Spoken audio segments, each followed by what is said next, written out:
this idea that you have to read certain types of books. You know, you have to read the classics, or you have to read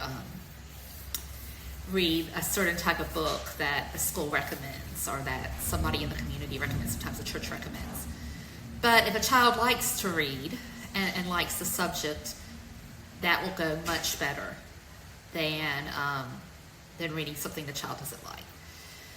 So when I was in graduate school, I heard a story once, and I couldn't find the study. I looked for it.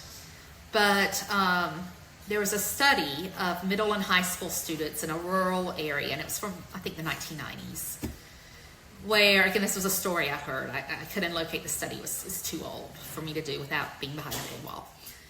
But these students got to choose some books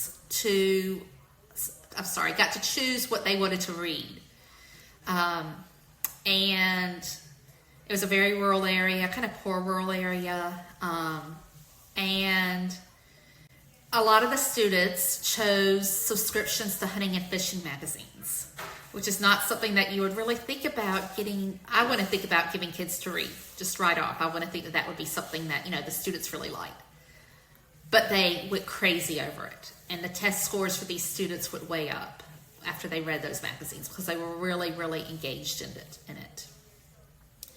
So think about your child's hobbies, the movies your child likes. Even take the child with you and have interests. Have the child say what they're interested in. Have your child give you 3 or 4 interests